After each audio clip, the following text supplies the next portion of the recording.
with 係我哋 interpretation. 今晚咧，我哋係有啲係 One of the Zoom 咗 languages we're Yeah. still hearing, so I think I think it might be Mylene Nguyen.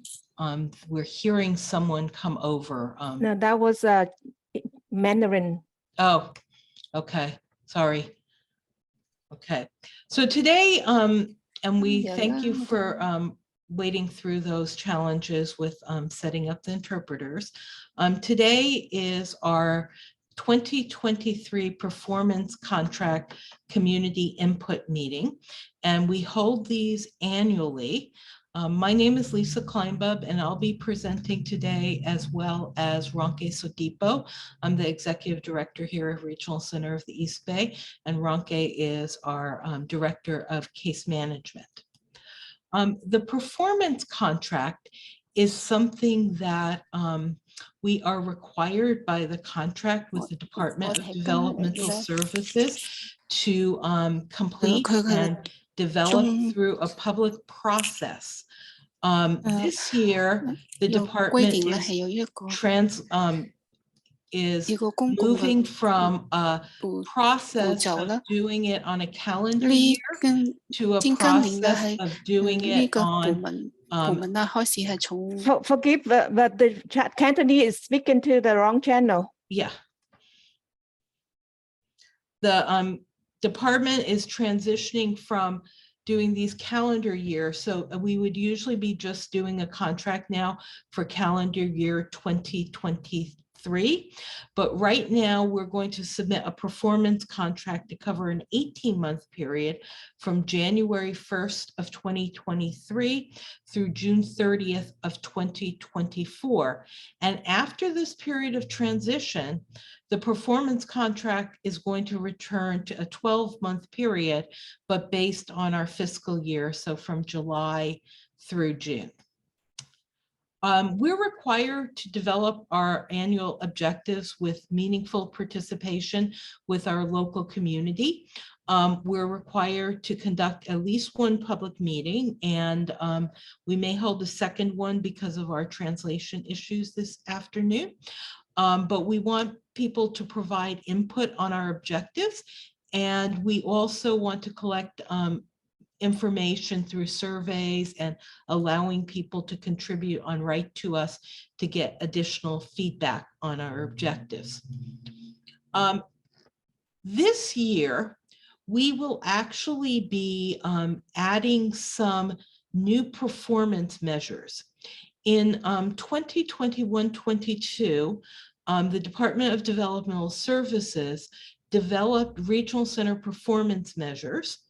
And these measures are tied to some increases to reduce regional center case management caseloads. The measures that have been developed were designed to identify priority areas for performance improvement indicators and benchmarks to incentivize high quality regional center operations. And the benchmarks have been established or are being established to create comparisons and understandings within and between regional centers. And these will be implemented in several different phases with measures evolving over time. And as people gain experience with reporting and performance improvement. The focus areas for these performance measures are going to be early start, employment, equity and cultural competency, individual and family experience and satisfaction, person-centered services and planning, and service coordination and regional center operations. Most of these areas are already covered in our traditional performance outcome measures that we talk to you about every year.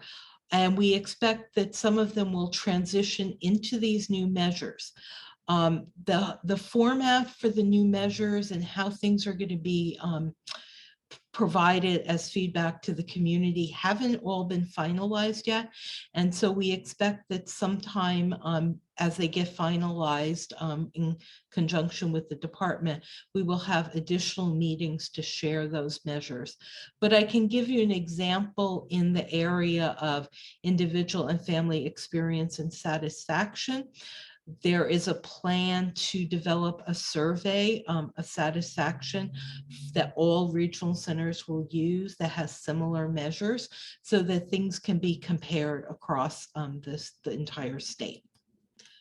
For this year, we have employment measures that we will discuss, and these measures are some measures that used to be our local priority, but they have now moved into a required measure, and we will go through what those are in the subsequent slides.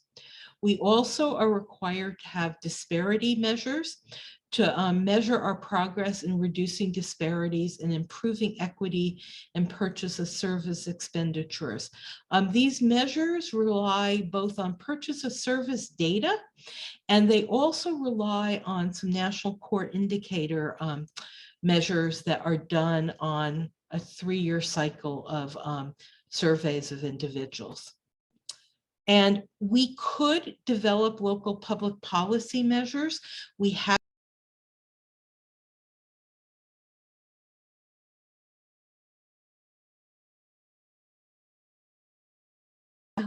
có cộng đồng tham gia để suy xét và phát triển những cái thước đo này. Và chúng ta sẽ policy measures and compliance measures. For the public policy measures, we do develop activities. For compliance measures, we don't include activities. They're mostly things like having a good audit and those sorts of things. And the evaluation criteria for these measures is that either we've improved over the prior year's baseline, we exceed the statewide average, or that we equal a standard that has been defined by the department. And so that can be, it depends on what the item is. And if we have local measures, we want to see improvement over the baseline years. And every year, we are responsible for providing the data by which any locally developed measures can be evaluated. And then the Department of Developmental Services provides us with performance contract year-end reports to each regional center to show baseline and year-end data for the public policy measures and our status on compliance measures. And then we receive those as a draft, and then sometime during the course of the year, we then receive updates on what the data was, and then we post them on our website. And all of our previous years, except for 2022, which is still going on, are posted on our website. Okay. Ronke, are you going to start with the public policy measures? Can you see that? Okay, great.